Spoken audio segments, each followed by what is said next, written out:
बिस्मिल्लाहिर्रहमानिर्रहीम। अस्सलामु अलैकुम वरहमतुल्लाहि वबरकातुहू। मोहतरम नाज़रीन किराम, तबलीगी जमात के दरमियान एक इख्तिलाफ ये भी चल रहा है कि दौरान तालीम फ़ज़ाइल आमाल को पढ़ा जाए या फिर मुंतखब अहादीस की तालीम की जाए। तबलीगी जमात जब से दो हिस्सों में मुनक़सिम हुई है, उस वक़्त से एक गिरोह ने फ़ज़ाइल आमाल को मजबूती से पकड़ा हुआ है, दूसरा गिरोह मुंतखब अहादीस को सीने से लगाए हुए है। नौबत यहां तक पहुंच चुकी है कि एक गिरोह फ़ज़ाइल आमाल को बिल्कुल भी बर्दाश्त करने के लिए अब तैयार नहीं। हालांकि दोनों गिरोह मुंतखब अहादीस भी पढ़ते थे, फ़ज़ाइल आमाल की तालीम भी किया करते थे, लेकिन अब एक गिरोह ने फ़ज़ाइल आमाल को पसे पुष्ट डाल दिया है। अब वो गिरोह सिर्फ मुंतखब अहादीस की ही तालीम करता है।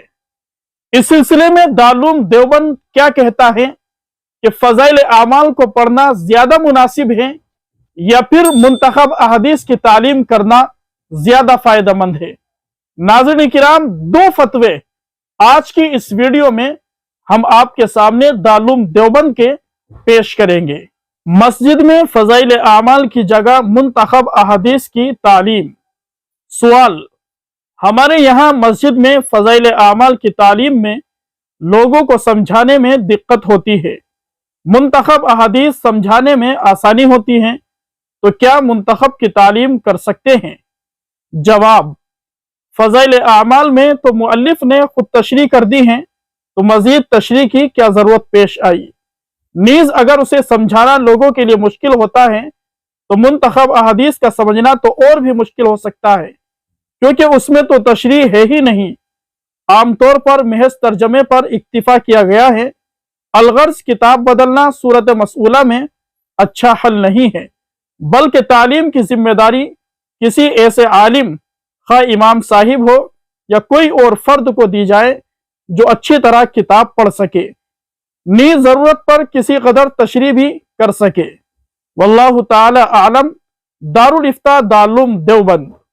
मुंतखब अहादीस पढ़ने से मना करना। सवाल: अल्हम्दुलिल्लाह हम लोग दावत का काम करते हैं, तालीम में हम लोग फ़ज़ाइल आमाल मुंतखब अहादीस की तालीम करते हैं।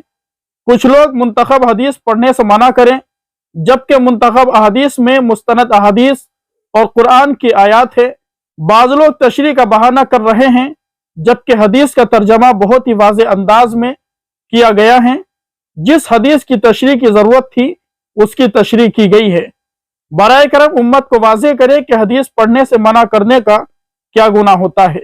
हदीस के मुनकिर का इस्लाम में हिस्सा होता है या नहीं, वाज़ेह अंदाज में जवाब इनायत फरमाएं तो आयन करम होगा। जज़ाकल्लाह।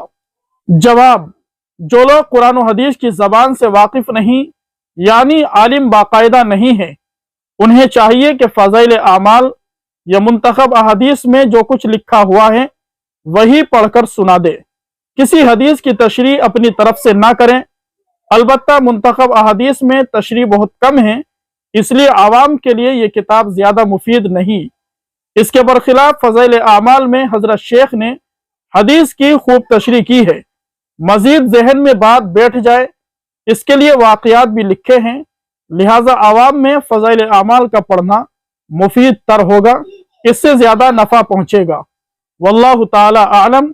दारुल इफ्ता दारुल देवबंद। नाज़रीन किराम, खुलासा निकल कर यही आया है कि आवाम के लिए फ़ज़ाइल आमाल का पढ़ना ही ज़्यादा बेहतर है, इसलिए कि उसके अंदर हज़रत शेख ने बड़ी वजाहत के साथ अहादीस की तशरीह फरमाई है, बरखिलाफ मुंतखब अहादीस के कि उसके अंदर अहादीस की मुकम्मल और वाज़ेह तशरीह नहीं है। फिर एक दूसरी बात यह भी है कि मुंतखब अहादीस के अंदर जो क़िताल फी सबीलिल्लाह से कुरान करीम की आयत मुतअल्लक़ है और नबी पाक अलैहिस्सलातु वस्सलाम की अहादीस मरवी है, उन तमाम आयतों को, उन तमाम अहादीस को जिनका ताल्लुक जिहाद फी सबीलिल्लाह और क़िताल फी सबीलिल्लाह से है, हमारे वो भाई जो तबलीगी जमात से मुंसलिक हैं, जुड़े हुए हैं, वो उन आयात को, उन अहादीस को اس مروجہ تبلیغی جماعت پر فٹ کر لیا کرتے ہیں جو بالکل بھی مناسب نہیں ہے۔